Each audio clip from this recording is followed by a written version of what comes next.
तो पिछले टॉपिक तक हमने एक्सरसाइज 1.3 तक पूरा कवर कर लिया था। तो अभी हम पढ़ते हैं वेन डायग्राम क्या होता है। Venn diagram, Venn double N diagram. उससे पहले मैं एक एग्जाम्पल लेता हूं। ए को हम मान लेते हैं, क्या मानते हैं, मान लेते हैं चलो 1 2 3 4। बी को हम मान लेते हैं 3 4 5 6। ठीक है। और एक यूनिवर्सल सेट भी हमें देखना पड़ेगा। यूनिवर्सल सेट हम मान लेते हैं, चलो ठीक है, 1 से लेके 8 तक, 1 2 3 4 5 6 7 8। अब इतनी हमारे पास इंफॉर्मेशन है। अब हम इन इंफॉर्मेशन को एक पिक्टोरियल रिप्रेजेंटेशन यानी एक पिक्चर के, एक ड्राइंग, एक डायग्राम के फॉर्म पे दिखाते हैं। उस डायग्राम को हम कहते हैं वेन डायग्राम। अब वो हम कैसे दिखाते हैं वो मैं बताता हूं। अब हमारे पास एक है सेट ए। पहले हम एक रेक्टेंगल बनाते हैं, एक रेक्टेंगल। ये रेक्टेंगल हमारा रिप्रेजेंट करता है पूरा यूनिवर्सल सेट। अब यूनिवर्सल सेट के अंदर जो इंडिविजुअल सेट्स हैं वो हम सर्कल से रिप्रेजेंट करते हैं। जैसे हम मान लेते हैं सेट ए। अब सेट ए में हमारे पास है 1 2 3 4। ठीक है।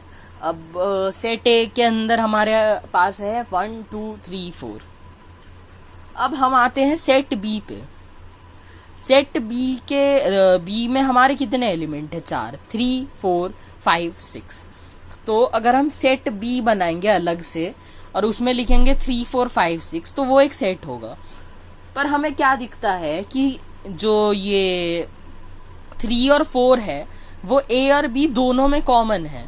तो क्या हम बी को बिल्कुल अलग से बनाएंगे और अलग से 3 4 लिखेंगे? नहीं, क्योंकि 3 4 तो हमारा एक ही बार आता है, पूरे सेट में एक ही बार आता है और सेट में कोई एलिमेंट रिपीट नहीं होता।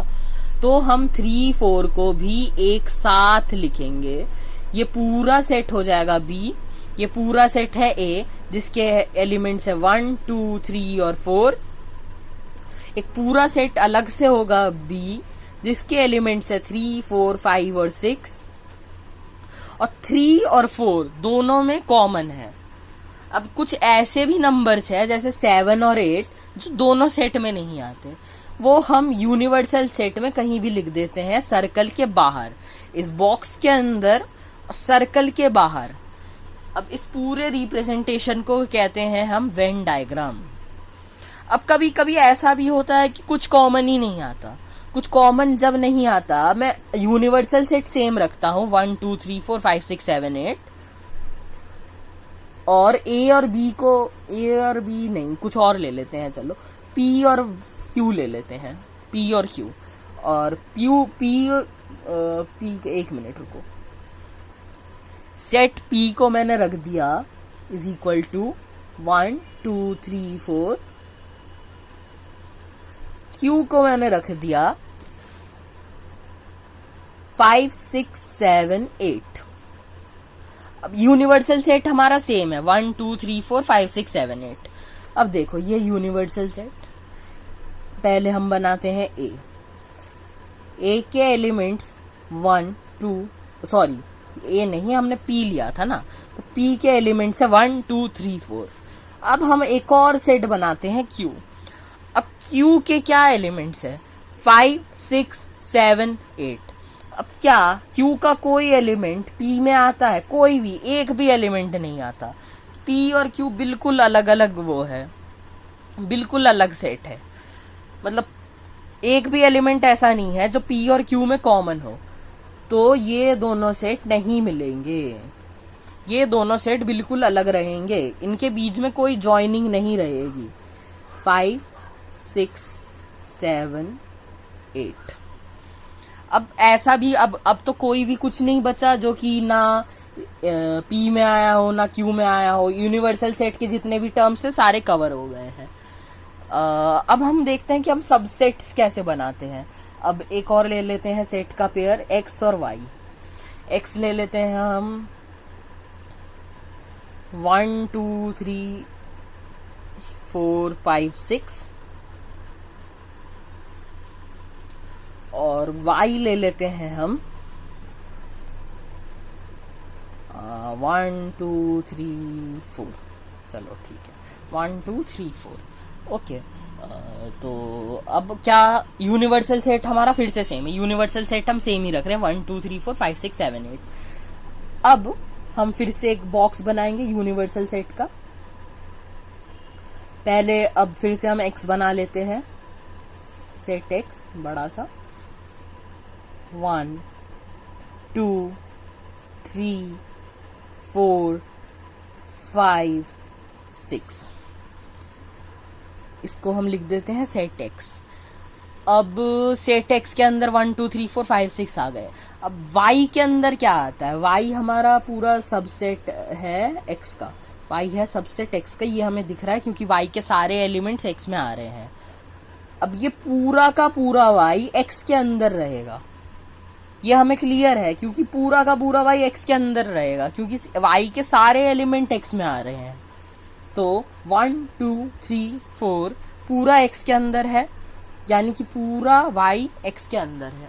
अब जब हम सबसेट्स का एग्जांपल लेते हैं तो वो सबसेट पूरा अपने सेट के अंदर रहता है जिसका वो सबसेट है। और इस बार हमारे पास 7 और 8 बच गए जो कि ना एक्स में आता है ना वाई में आता है। तो 7 और 8 को हम सर्कल के बाहर लेकिन बॉक्स के अंदर लिखेंगे। अब हम आते हैं ऑपरेशंस पे। ऑपरेशंस ऑन सेट, जैसे हम नंबर्स का एडिशन, सब्ट्रैक्शन, मल्टीप्लिकेशन, डिवीजन करते हैं, वैसे हमारे सेट्स के लिए कुछ ऑपरेशंस होते हैं। उन्हें पहला ऑपरेशन हमारा होता है यूनियन, यूनियन ऑफ सेट। अब यूनियन ऑफ सेट क्या होता है? मान लो एक सेट है ए जिसके अंदर 1 2 3 4, एक सेट है बी। ये मैं पहला वाला एग्जाम्पल ले रहा हूं अपना जो मैंने यहां पे लिया था 1 2 3 4, और बी को हम ले लेते हैं 3 4 5 6। अब यूनियन ऑफ सेट, यूनियन का ये होता है सीधा ऐसे यू टाइप का, सीधा बिल्कुल। अब यूनियन का मतलब होता है जो एलिमेंट ए में आता है, जो एलिमेंट बी में आता है, उन पूरे सब का मिला के एक सेट, पर कोई भी एलिमेंट रिपीट नहीं होगा उसमें। जैसे 3 और 4 रिपीट हो रहे हैं ना, वो उसमें रिपीट नहीं होगा। यानी कि हमारा ए यूनियन बी बन जाएगा 1 2 3 4 5 6। सेट 1 2 3 4 5 6, ए यूनियन बी हमारा ये बन जाएगा 1 2 3 4 5 6। अब देखो 3 4 यहाँ पे रिपीट हुए हैं, पर हमने यहाँ पे रिपीट नहीं किया क्योंकि सेट में कुछ रिपीट नहीं होता, ठीक है ना। अब मैं इससे वेन डायग्राम से समझाता हूँ। वेन डायग्राम में ना हमें अगर कुछ भी पूछा जाए तो हम उसे शेड करते हैं। अब हमसे पूछा गया A union B, A union B, देखो ए यूनियन बी में क्या आता है 1 2 3 4 5 6, यानी कि जो पार्ट ए में है, जो पार्ट बी में है, जो बीच में आ रहा है, ये तो ए और बी दोनों में आ रहा है, तो उसे हम शेड कर देंगे, ठीक है। तो ये होता है हमारा A union B, A union B. अब एक और हमारा ऑपरेशन होता है, उसे हम कहते हैं intersection, intersection of set, intersection of set. अब इंटरसेक्शन का साइन जो होता है वो उल्टा होता है। मैं फिर से वही एग्जांपल लूंगा, A is equal to set of 1 2 3 4 B is equal to set 3 4 5 6।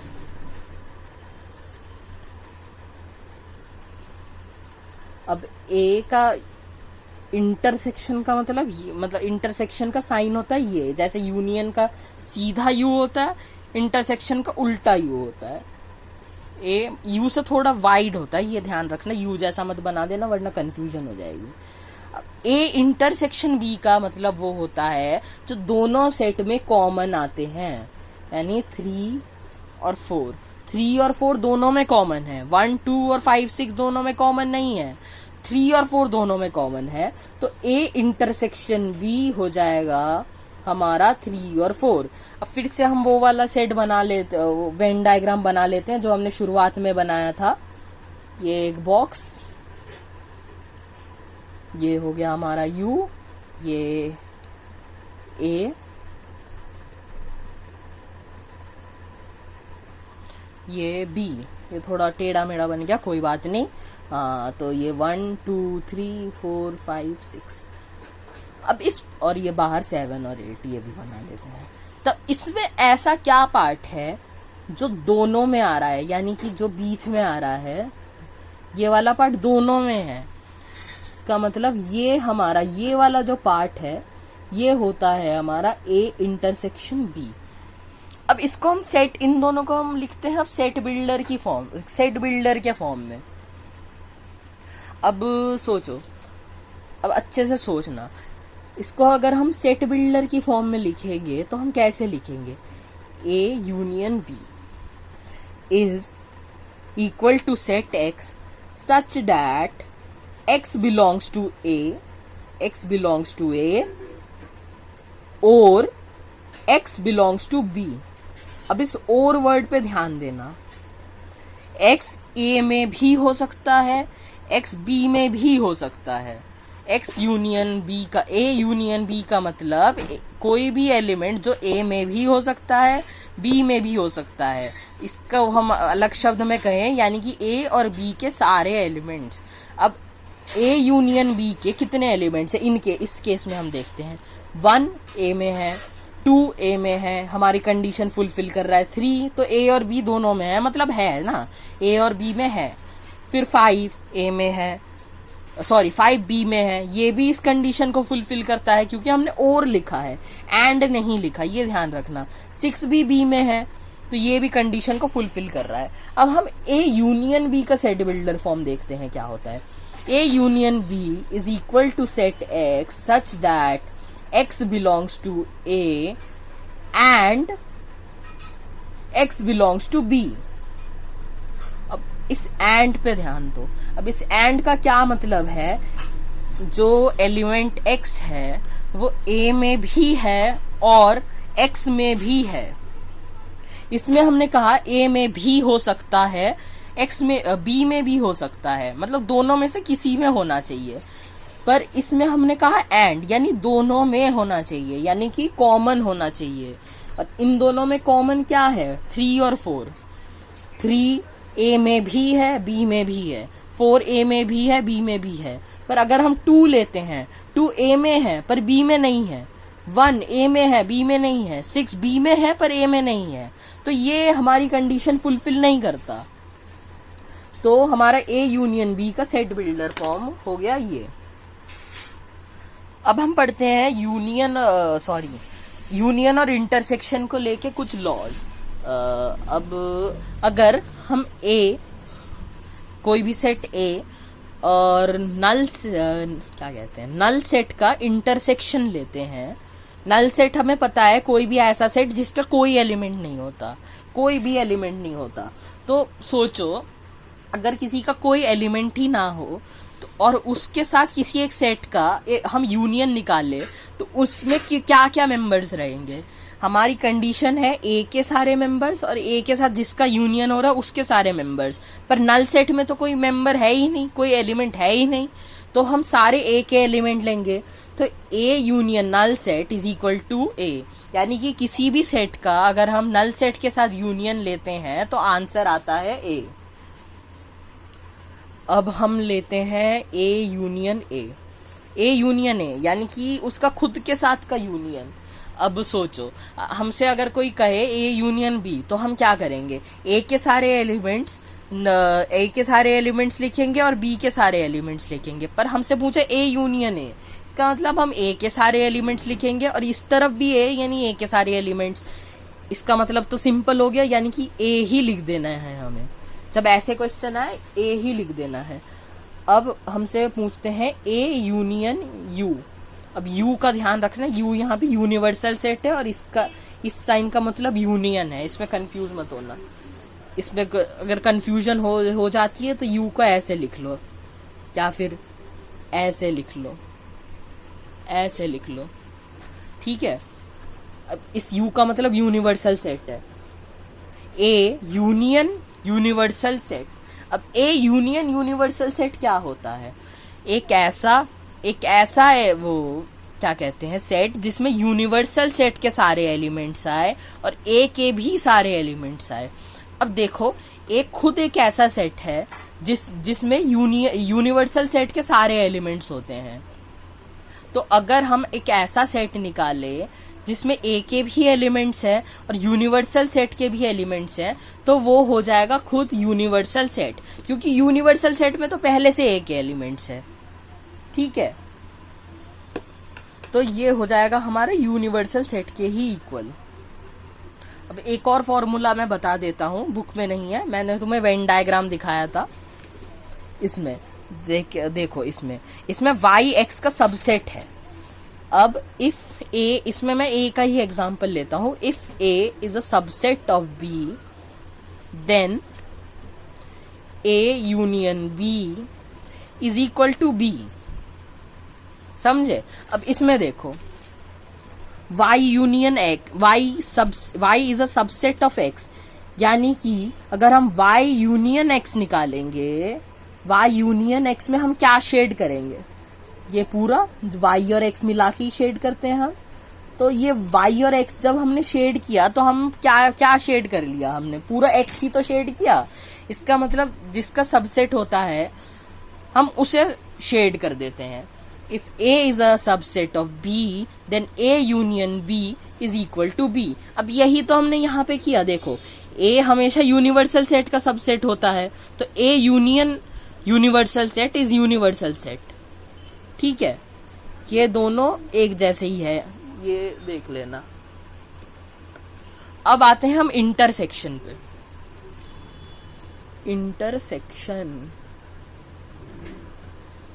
Intersection के कुछ प्रॉपर्टीज। अब ए इंटरसेक्शन नल सेट, एक ऐसा सेट जिसमें ए के मतलब जिसमें ऐसे एलिमेंट्स हो जो ए में भी आते हैं, नल सेट में भी आते हैं। नल सेट का क्या कोई एलिमेंट होता है? नल सेट का कोई एलिमेंट नहीं होता। तो ए और नल सेट में क्या कॉमन आएगा? कुछ भी कॉमन नहीं आएगा। तो ए और नल सेट का इंटरसेक्शन हो जाएगा नल सेट, एक ऐसा सेट जिसमें कोई एलिमेंट है नहीं है। अब हम निकालते हैं ए इंटरसेक्शन ए। इंटरसेक्शन ए और ए में तो सारे एलिमेंट्स कॉमन है, तो A intersection A is equal to A. अब A intersection universal set, A intersection universal set. Universal set और ए में क्या कॉमन आता है? यूनिवर्सल सेट में और ए में ए कॉमन आता है, क्योंकि ए में तो ए के सारे एलिमेंट्स है, यू में भी ए के सारे एलिमेंट्स है। तो यू और यूनिवर्सल सेट का इंटरसेक्शन हो जाता है ए। अब फिर से हम सबसेट ले लेते हैं, सबसेट का example. A is a subset of B, then A intersection B is equal to A. यहां पे अब फिर से एग्जांपल ले लेते हैं अपना। ये थोड़ा गंदा सा बन गया, पर समझ जाना। अब x और y में कॉमन क्या है? y के जितने भी एलिमेंट्स हैं 1 2 3 4, ये x और y दोनों में कॉमन है। तो y और x का जो हम वो निकालेंगे, इंटरसेक्शन निकालेंगे, वो y बनेगा, क्योंकि y x का सबसेट है।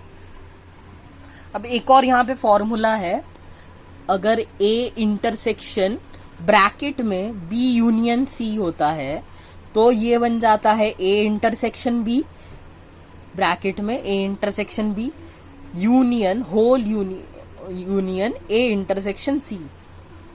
ठीक है, अगर हम देखो जब हम ऐसे करते हैं, हमसे अगर कोई कहता है ए इंटू बी प्लस सी करो, तो हम क्या करते हैं, ए बी प्लस ए सी, है ना। उसी तरह से A intersection B union A intersection C. अब इसका उल्टा भी हो जाता है, जैसे A union B intersection C, इसका भी आंसर होता है A union B intersection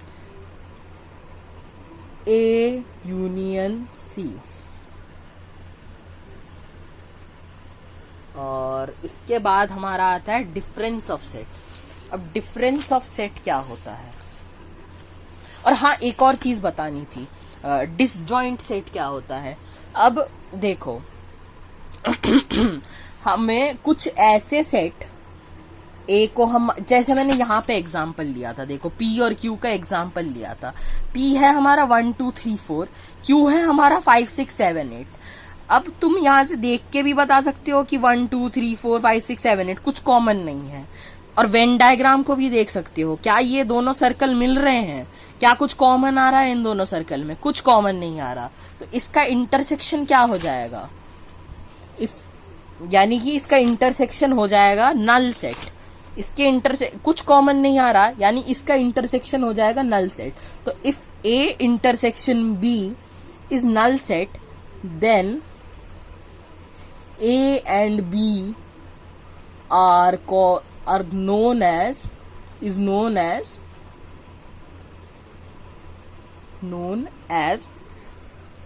disjoint set. Disjoint sets, यानी कि इस केस में P और Q हमारा डिसजॉइंट सेट है। डिसजॉइंट सेट का क्या मतलब है, जो जॉइन नहीं होता, वर्ड से ही पता चल रहा है जॉइन नहीं होता जो। अब हम आते हैं डिफरेंस ऑफ सेट में, यानी A माइनस बी। अब हम अपना पुराना वाला एग्जाम्पल ले लेते हैं। A को हम ले लेते हैं 1 1 2 3 4, B को हम ले लेते हैं 3 4 5 6। अब हम A माइनस बी जब हम करते हैं डिफरेंस ऑफ सेट्स, इसका मतलब ये होता है कि A से वो सारे एलिमेंट निकाल दो जो कि B में आते हैं।